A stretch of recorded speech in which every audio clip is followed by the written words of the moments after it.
Et coucou, je te fais une vidéo aujourd'hui pour te proposer de partager avec toi mon expérience de retraite de silence au monastère de l'île Saint-Honorat. Donc le avant, pendant et après. Donc avant d'aller dans cette retraite de silence, il faut savoir qu'il faut faire une demande 2 mois avant. 2 mois avant, tu prends contact avec le monastère sur sa boîte mail en précisant des dates où tu aimerais faire cette retraite. De là, ils te font un retour avec un formulaire à remplir, etc. Donc tu peux y aller soit à deux, soit seul. Ils te donnent une estimation de combien tu leur reviens en charge par jour. À savoir que moi, par jour, c'était en individuel 47 euros pour toute la journée, tout inclus. Et quand tu es à deux, c'est en moyenne 57 euros. Donc moi, avant d'y aller, quand je me suis inscrite à cette retraite de silence, je me suis vraiment programmée, pré-programmée à vivre une semaine, à ne pas ouvrir ma bouche, à justement être entourée de personnes comme moi qui vont pas parler parce qu'on n'aura pas le droit de parler. Je m'attendais vraiment à un truc, à quelque chose de très strict. Je me suis pas mis d'attente ou de révélation que j'allais avoir en particulier là-bas, ni non plus de difficultés. Je me suis pas dit, oh là là, ça va être dur. Bon, ça c'est moi, c'est personnel, et encore une fois, ça m'appartient. Donc, chaque personne, avant de partir, aura ses propres appréhensions et ses propres objectifs, intentions. Personnellement, moi, je suis vraiment allée dans cet objectif de je ne sais pas ce que je vais trouver, bien que je ne cherchais rien, si ce n'est à l'origine, moi, c'était vraiment euh, de pouvoir respirer un peu suite à une année extrêmement difficile. Voilà. Je me suis dit que cette semaine allait me permettre d'enfin souffler parce que j'étais vraiment sur les rotules, j'en pouvais plus de fatigue, d'épreuves à surmonter, enfin voilà. Donc voilà pourquoi je me suis inscrite, voilà pourquoi j'avais hâte d'y aller, voilà pourquoi le silence ne me faisait pas peur parce que justement c'est ce dont j'avais besoin. Euh, donc on va passer au pendant. Donc le pendant, déjà prendre le bateau, déjà l'aller-retour c'est 17 euros, franchement c'est hyper accessible. Donc j'arrive sur l'île, donc moi mon objectif comme c'est le silence, j'ai déjà mis en mode avion dès que je suis montée sur le bateau mes téléphones. Donc là j'étais coupée de toute notification de tout. Euh, donc j'arrive là-bas, direct dès que je mets un pied sur l'île, je suis déjà moi personnellement en mode silence. Euh, donc bien sûr, il y a des touristes, hein. C'est une île qui est ouverte aux touristes, donc il y a des personnes qui parlent, il y a du bruit dû au tourisme. Donc je marche jusqu'au monastère, de là je vais à l'accueil. À l'accueil, je suis accueillie par un bénévole d'une association qui nous fait visiter, enfin qui me fait visiter. Déjà on passe par un petit portillon privé qui m'amène sur un immense jardin magnifique, mais magnifique, avec les cigales qui chantent, les oiseaux. C'est hyper. Déjà, tu te prends une gifle de beauté, tellement c'est beau. Donc, elle continue à m'amener vers ma chambre, vers mon dortoir, quoi. La chambre, c'est pas quelque chose non plus de rustique en mode tu vas dormir sur un lit tipi. Je sais pas si c'est comme ça que ça s'appelle, mais bon, bref. En tout cas, c'est un lit avec un matelas normal, basique. T'as le drap et tout. T'as une armoire, un bureau, une table de chevet et un lavabo. Parce qu'en fait, les toilettes et les salles de bain sont en commun par étage. Donc voilà, franchement, c'est par étage, donc il n'y avait rien de difficile. Donc il y avait 2 douches et 2 toilettes par niveau. Tu as encore en plus un jardin intérieur au dortoir, mais magnifique, magnifique, franchement somptueux. Je te partage les photos là, si je peux faire les montages comme je veux, ou à la fin d'ailleurs. Euh, donc voilà, vraiment tu te prends plein les yeux de la beauté de l'île. C'est vraiment magique, c'est magnifique. Donc bien sûr, j'ai été très surprise en arrivant vers du côté du réfectoire, dans cet immense jardin justement, d'entendre des gens parler, mais parler normalement, fort, voire à rigoler très très fort. Et je demande à la personne qui m'accueille, bah, est-ce que c'est normal parce qu'on est dans une retraite de silence en fait. Et cette dame me répond très gentiment, d'ailleurs tout le monde était très gentil. Donc moi je parlais comme ça, je chuchotais. Je lui disais, mais je croyais qu'on était dans une retraite de silence, on a le droit de parler. Et elle m'a dit, effectivement, on est dans une retraite de silence, on est dans un lieu de silence. La personne qui fait acte de silence aura toujours raison. Donc, s'il y a des personnes autour de vous qui parlent trop fort ou qui a un bruit trop important pour vous et qui vous dérange dans votre retraite, de ne pas hésiter à aller voir cette personne et à lui dire de faire moins de bruit. J'ai même pas eu à le faire parce que d'elle-même, elle est allée voir ces personnes parce qu'elle rigolait vraiment très très fort. Au-delà des retraitants de silence, il ne faut pas oublier que c'est le lieu de vie des moines et que les moines, ils ont fait, comment dire, ils sont dans le silence quotidiennement, si ce n'est pour prier, et peut-être dans les temps des repas, mais même pas, parce que le temps des repas, c'était vraiment le moment où les moines nous demandaient vraiment de rester dans le silence, même si il y a certains retraitants qui n'étaient pas dans le silence dans leur retraite d'origine. Donc voilà, en tout cas, le pendant était vraiment merveilleux. Il y a 7 offices qui sont tenus par les moines dans la journée, qui commencent à 4h30. Et la dernière, il me semble que c'est 20h ou 20h30, ça dépend des jours et des saisons. Donc il n'y a aucune obligation d'y assister. Moi, j'ai assisté à ces offices pour justement me mettre dans la vie, entre guillemets, des moines, voir un peu leur rythme et ce qu'ils font. Mais vraiment, c'est très très libre. Il y a des personnes qui font cette retraite en mode ben, je dors ici et je vais à la plage. Donc voilà, le pendant était merveilleux. Moi, comment je l'ai vécu, j'ai beaucoup lu, je me suis beaucoup reposée. C'était vraiment un moment à moi, pour moi. Sachant que tu as le choix, tu peux aussi aller aider les moines dans les champs de vignes pour le vin ou pour les oliviers ou pour tout autre travaux qu'ils ont besoin de faire. Tu peux aider vraiment la vie du monastère. Moi, personnellement, comme je t'ai dit dès le début, cette retraite, c'était vraiment un moment pour moi de souffler. Donc, j'en ai vraiment profité. Et dès que j'ai mis un pied sur l'île, de toute façon, j'avais déjà tout lâché en fait. Il n'y avait plus rien sur mes épaules, je ne ressentais rien. C'était vraiment la légèreté, cette paix, mais une paix immense à l'intérieur de soi. C'est extraordinaire. Je profitais de l'île surtout quand il n'y avait pas les touristes, donc avant les 9h, 9h30 et après 18h30. Donc moi j'allais me baigner, je profitais de la plage, je profitais de l'île à ces moments-là en fait, dans ces horaires-là.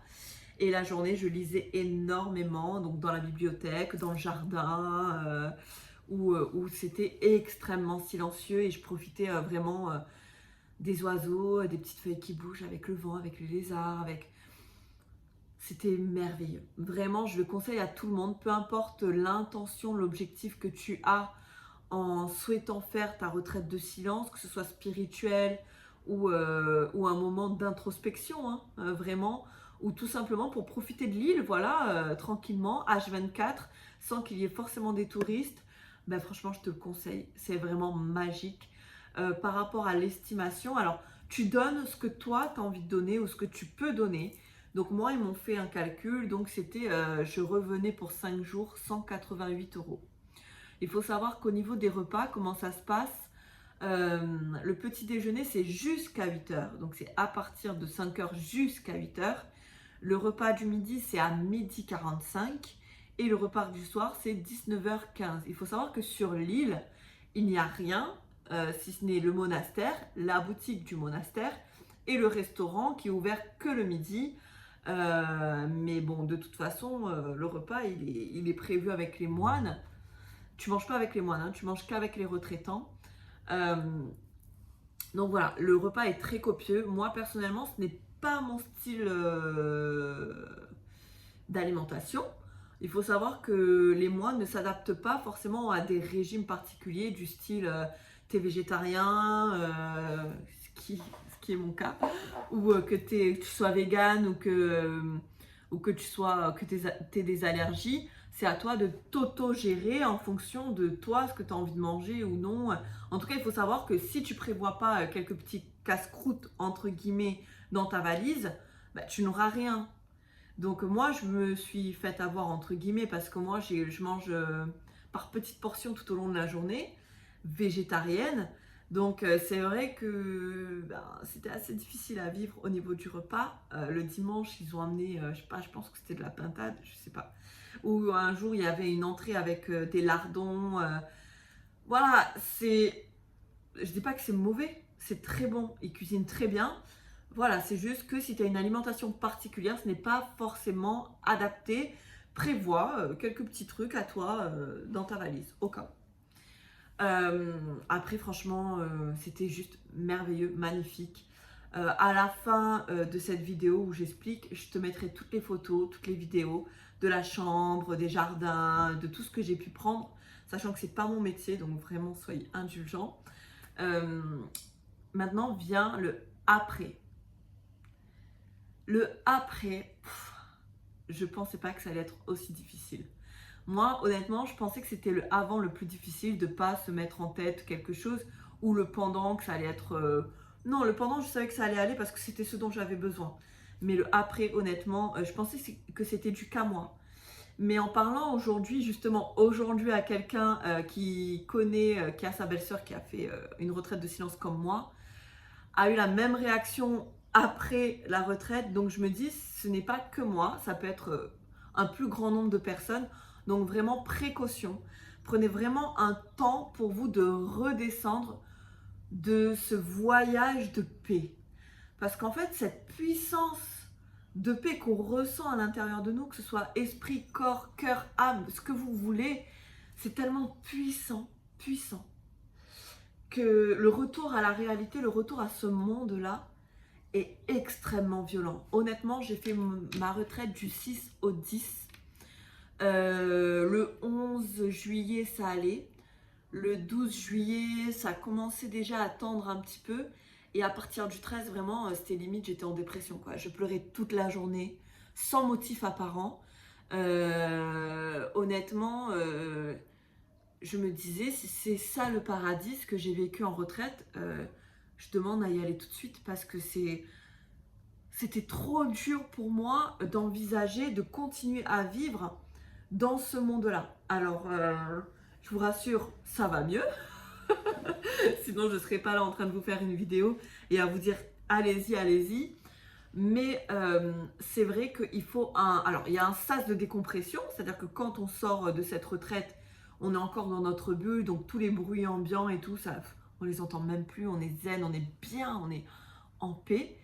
Et au bout de 2-3 jours, l'environnement fait que c'est hyper violent, mais hyper violent.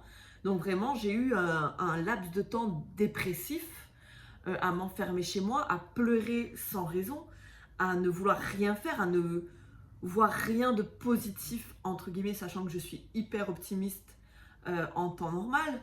Donc là, vraiment, ce côté de... je peux plus rester là-dedans. Et donc il m'a fallu quand même à peu près une semaine. Petit à petit, voilà, je suis sortie de mon mal-être. Donc je pense que c'est ce retour fatal après la retraite de silence. Et là, ça va vachement mieux. Donc je me suis remise en action. Donc franchement, aujourd'hui, je suis bien. Je pense que j'ai continué, sachant qu'aujourd'hui, on est le 25 juillet. Donc ça fait 15 jours. Donc oui, une semaine vraiment de dépression intense. Et après, on remonte la pente petit à petit. Donc j'ai mis en place des actions dans ma vie pour des épreuves administratives, encore une fois, énormément d'épreuves administratives pour ma part, qui me plombent énormément, qui me prennent beaucoup d'énergie et de temps. Mais je me suis mise en action, j'ai trouvé des solutions qui peut-être me sont tombées du ciel. Mais c'est vrai qu'aujourd'hui, je relativise énormément. Je pense que j'ai toujours le bénéfice de cette retraite. C'est-à-dire qu'aujourd'hui, je suis OK avec tout ce qui va arriver dans ma vie.